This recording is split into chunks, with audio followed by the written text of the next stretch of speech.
Well, we're starting. Let's get like a couple chapters of this done. Go open forum. Talk about how we can make some changes day to day. All right.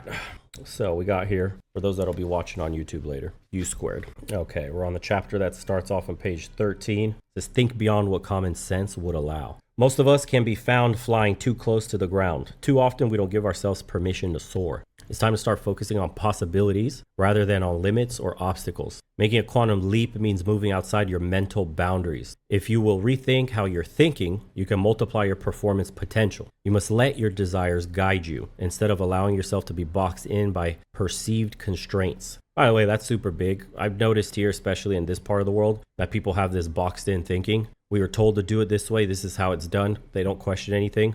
If you could just remove that base style of thinking and focus on how it says the possibilities, not the limits. So when you want to say, I want to start a business, and then the first thing your brain goes to, well, I'm not a businessman. Where do I get the money? How could I possibly succeed? What if it fails? You're already focusing on the limitations. Like when you have a new idea of like your Turo business, you focus on the possibilities. That's what will drive you through any obstacles that come forward. I could make tens of thousands of dollars a month. I could end up with multiple cars. This first one is just a stepping stone. I'm going to get it rented every single day. Like that's what fuels you, the positive emotion, the visualizing what it's going to look like having all this money, working hard towards this goal.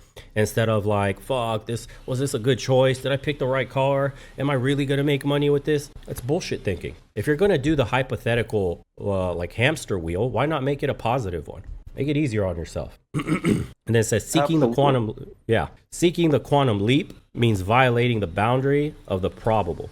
It means achieving well beyond the obvious. So don't limit your desires to what you think you can have. Start going after what you want. This means you must give yourself permission to dream, to risk. You must set yourself free. A 10 or 20% improvement isn't the idea at all. That would represent only incremental gains. That might be an impressive performance in some situations, like if there were unusual obstacles or a very difficult set of circumstances. But while such a goal might be challenging, it would not represent a quantum leap. Instead of an additional 10% or so, a quantum leap produces a dramatic and multiple gain, an exponential increase. Quantum leaps are by definition rather astounding, certainly unconventional. Don't get the idea that absolutely anything you can think of is possible. It isn't. But in some areas of your life, what lies within your reach is enough to stagger the mind. You can double your level of success, triple it. Far beyond that, you can leverage your performance to the second or third or fourth or beyond. True, there are limits, but you don't need to worry about them. Your real limits are far beyond your artificial mental boundaries. The real limits won't box you in, but the false ones you're carrying around in your mind are self-imposed prison. So how do you break out of that jail? Through surrender. You have to forfeit some of your old beliefs and sacrifice some of the sensible thinking patterns. So-called common sense can be a curse that puts a ceiling on how far you reach or how high you fly. U squared, the quantum leap strategy, is based on uncommon sense. The next chapter goes like this. Suspend disbelief. Act as if your success is for certain. Instead of holding back because you don't have hard proof that you can make a quantum leap, see if you end up with evidence proving you can't. Just make the jump. Act as if your success is guaranteed, and then see which set of ideas you should believe in. Your mindset for the moment may be flawed by doubt and skepticism. The idea of making a quantum leap in your performance, jumping from your present level of achievement to one several stages higher in one bold stroke, is an alien idea. You haven't been trained to think that way. You may have definitive reservations about the possibility that you can make such exponential improvement at all, particularly with less effort and in a very abbreviated time frame. The experts generally agree, though, that people typically use only about 10% of their true potential. If we accept that argument, and even if there were no other resources outside yourself that you could bring to bear on the situation, you still could do 10 times as well as you've been doing. Your skepticism, which you presume is based on rational thinking and objective assessment of factual data about yourself, is rooted in the mental junk. Your doubts are not the product of accurate thinking, but habitual thinking. Years ago, you accepted flawed conclusions as correct, began to live your life as if those warped ideas about your potential were true, and ceased the bold experiment in living that brought you many breakthrough behaviors as a child. Now it's time for you to find that faith you had in yourself before. If you want to be skeptical of some ideas that truly deserve to be called into question, Challenge the thoughts and beliefs that have argued against you taking a quantum leap. Put those old inhibiting ideas to the test by going for it with everything you got. For right now, just suspend disbelief. You don't have to be convinced that you can succeed in making a quantum leap, but don't keep on believing those old ideas you've been carrying around about your personal limits. If it will make it easier, hold off for a while on believing anything. Just act like you have complete faith. Merely do what you do if you knew you were going to succeed. Behave like you have total conviction. Doubt is what does the most damage, so don't give it any mental space. Proceed boldly as if it is completely inconceivable that you will experience anything other than a successful quantum leap.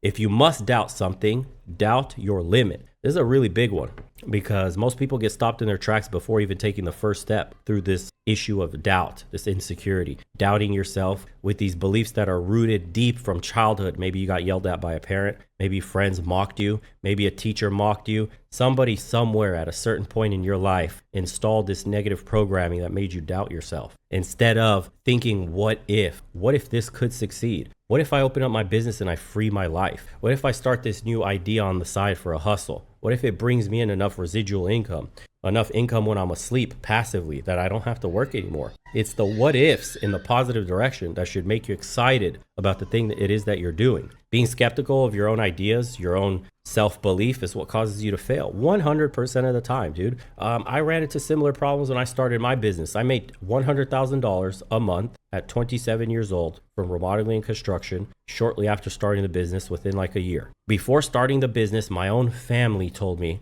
to be careful. I would fail. It's probably not a good idea. Think about staying at your current job. What do you really know about business? It seems too difficult for you. You have no experience. I heard everything from family, my own blood, let alone friends. Forget friends. Friends were already just, oh, bro, let's go party. Let's go drinking. Let's go pick up chicks. Fuck business, working. Dude, it's the weekend. The game's on. Let's go do that. Nobody had my back, dude, besides maybe one or two people that I consider my brothers. And even they were a bit skeptical, but supportive. Hey, bro, whatever you put your mind to, I believe you can do it. Get it done. But a bit of reservation in the back of their mind too, but wouldn't dare tell you up front. Just kept it positive until I finally succeeded. And then you know what everybody does when you prove them wrong? I knew you could do it the whole time. God, you're so bright. Wow, he's so smart. I knew he was different. Pats on the back. Everybody starts calling you. They want to hang out. Oh my God, they see your new lifestyle. They see everything up around you upgrading. And then the jealousy and the envy will set in. And then you have no time for them to hang out with them because you don't operate on that level anymore. You're a new man with a different mission. You're guided by something larger than yourself. You're building a business or whatever it is, idea that you're working towards. You can't do all the degenerate shit that you used to do. The envy sets in. Oh, you're a big shot now. You think you're better than us now.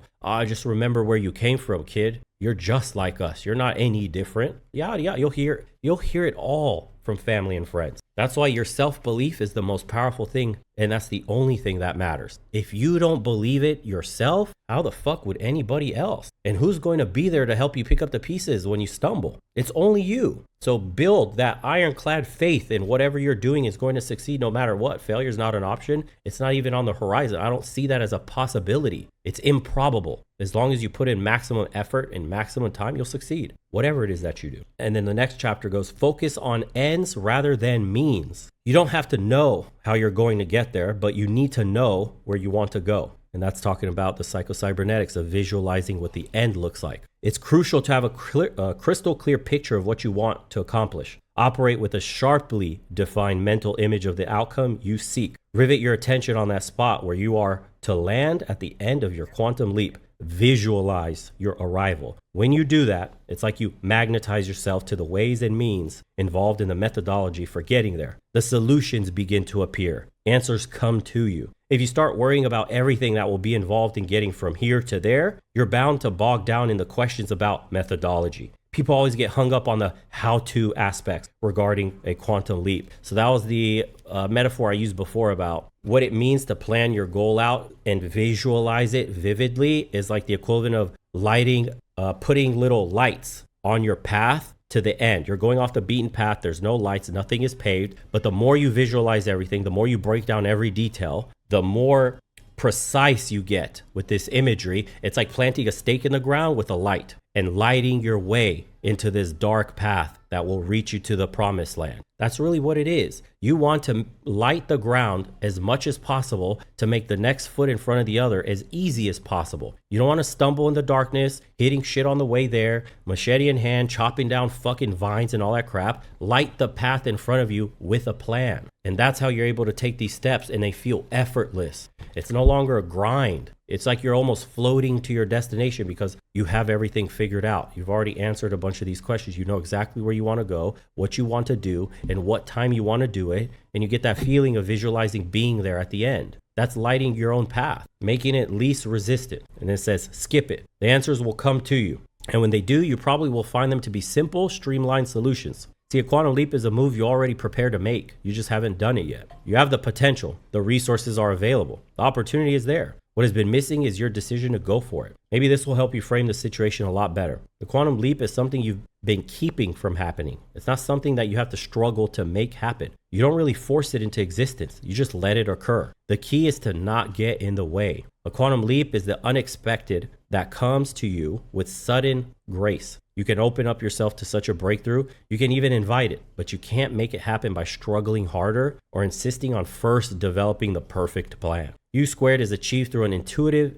instinctive discovery process based on a sense of direction and pursuit. If you have the answers and structure, and certainty up front, it's not a quantum leap. The formula does not involve getting everything neatly organized and all the risk eliminated before you make your move. There's an element of hip shooting involved here. Don't count on having all the procedural issues for the journey buttoned down before you begin the trip. And using that as my own example, when I started my business, I didn't know how to do the paperwork, the contracting, the invoices, didn't know what to do with the lawyers, with the accountants, how to file correctly, how I wanted to structure the company. I just knew that I had the skill set to start a business. I had the workers that would do the work. I just needed to find the clients, and I could be making all this money the company I'm currently working for is making. And that would be life-changing for me. Okay, so I had most of the pieces. I had all the ingredients. I imagined what my cake looked like finished, and I just had to take the steps to start baking. And I did. And I figured out that, oh, I'm missing this, I'm missing that, I got to figure this out, but I never let it stop me. Nor did I ever think of all these issues before starting a business. I didn't try to perfect everything. You're going to need to do this with the accountant, with the lawyer. This is how you structure the company.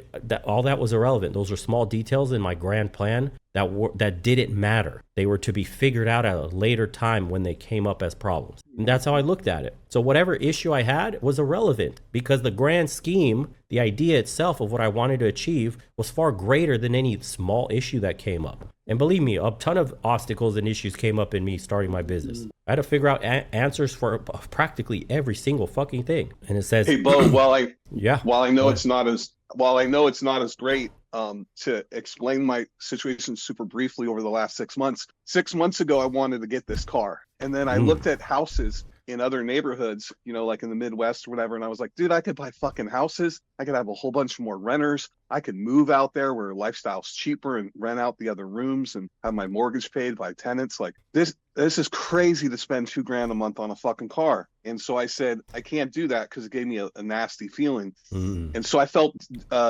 terrible. I felt like my dream just kicked me out. So that's how I felt. And then about a week or two went by and I started looking at vets again. And because of cookies and stuff, my Chrome or whatever keeps giving me ads for vets. And I said to myself, you know what? That's okay. I'm looking at them as I'm going to bed for a minute and stuff. And very quietly, that feeling of wanting one started to build up again. And I said, but absolutely, am I not going to waste my money like that? But the feeling kept building.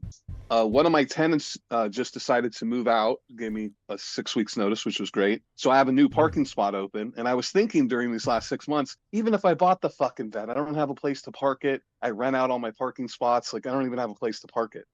So I got a little anxiety about my tenant moving out. And that was like on Friday. And then I was like, well, what's the good news? I got a spot for a vet now. And so I just kind of thought like that. And then over the weekend, my motorcycle mechanic and his girlfriend, very savvy people, they hit me with a bunch of different ideas. And then I even put a post here on our community, and someone hit me back with a bunch of ideas about Turo because they have 9 cars. Whoa. And I was just like, it was a quantum leap. By the end of the weekend, I'm like, dude, I'm getting a fucking vet. I'm fucking, holy shit. I'm not going to pay shit. I'm going to get this shit. Nice. I'm going to get paid to drive a vet. So if I had put it in the forefront of my mind, I might not have been able to get there because I would have been reacting with kind of sadness. But I just gently kept focusing on it every day, a little bit here, a little bit there. And then it popped through over the weekend. And now I'm fucking retardedly stoked, because Amazing, it's bro. financially safe. Yeah. So that was That's a the quantum creative leap, mechanism. I think. Yeah, that's the creative mechanism in Yeah. Yeah, that's exactly what it is. You don't force creativity. It just has to come to you.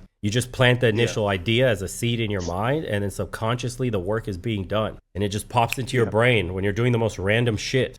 So yeah. Yeah. Beautiful how that works. It was very electric. It probably feels better than it looks. It's a very exciting feeling to have it come together, and all your values get to line up. And then it's still scary. You still got to buy it, still got to commit. What if I didn't get a renter? You still should be able to pay it yourself in case you don't have a renter what if there's another pandemic for 4 months? No one's renting shit. You got to be able to pay for that. So there is still some reasonableness that needs to be plugged in there and stuff like that. So it's not effortless. It takes work, but it's a creative work. So yeah, and that creative work is completely different than what we're used to. We're used to being laborers. We trade our 2 hands and 8 hours to get paid. And this creative work is not something you could brute force and just think up. It's very subtle. It's very subconscious underneath the surface. You just have to plant ideas and then let your mind do the rest without brute forcing it. But the way you get it to come out is by doing things that in a way relax you, like hot showers or cold plunges or going on walks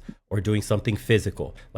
Imagine everybody knows about shower thoughts. It's when you're in a completely safe, relaxed state. You're getting a ton of feedback physically from the hot water, the steam, everything. It's like a sensory overload. And you're, like the stress comes off your shoulders. And then your brain starts going in a million different directions. And all of a sudden these ideas start popping in your head. Well, you want to replicate shower thoughts throughout your day, but with activities, things that get the juices flowing, the creative juices flowing. So going on walks is another one. Going on walks makes your brain do the very same thing. And being present, don't go on a walk with like your phone, just staring at your phone. Go on a walk, put that shit on silence, go look at the trees, hear the birds, feel the wind, right? And just sit there with your thoughts as you're walking around, and a bunch of ideas start sprouting in your head. Same way. You have to learn, because everybody's kind of wired slightly differently, but everybody has these little creative triggers through physical activity or just stimulus in general, physical stimulus, that you need to start reproducing as many of these as you can throughout the day to get as many of these creative juices flowing in these ideas. Because the next idea you might have is the one that'll set you free. So you want to produce a life that's not comfortable, but that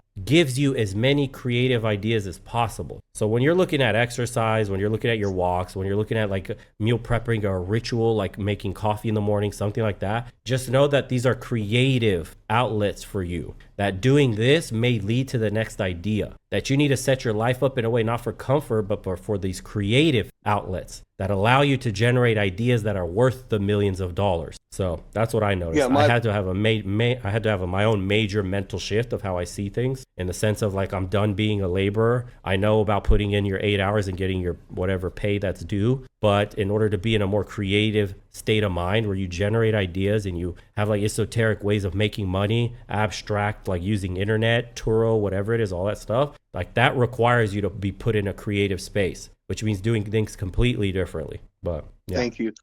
My friend with the real estate, he ritualizes everything. So he makes his tea at the same time. He does his workout 3 times a week at the same time. If he goes on vacation, he brings workout equipment and does it at the same time. He ruthlessly robots his life, and he's not hyper efficient. He is hyper efficient. He chills a lot. He smokes weed. He goes and spends a month in the woods up at his cabin place every other month now. He's got tons of fish and deer. But the point was he goes, make everything brainless so you can free think when you're making your tea. And I do it every day. He goes, that's 20 minutes of free thinking. Then my workout, I got fucking 90 minutes of free thinking. I got this, I got that. Beautiful. Yeah. So that's amazing that you brought that up. That shows, how much you know. You know a lot. Thank you. It's fucking dope. I'll finish off this last 4 like sentences and then we're open for it, boys. Everybody jump in. So it says, you must be willing to tolerate ambiguity, confusion, possibly even chaos for a while, shaping your game plan as you go. Allow some disorder in your life. If you're too concerned with a step-by-step plan of action to be followed, you will find yourself brooding over the potential problems and roadblocks that can be encountered. For now, all you need is an aiming point and action. A quantum leap, by definition, means moving into uncharted territory with no guide to follow. You personally draw the map as you go. Look at it this way. You're not supposed to be concerned about what happens in the middle of a jump. You're supposed to be thinking about where you're going to land. That's an excellent analogy to end on. And we probably have one more meeting on this book and we're done. But feel free, guys, jump in.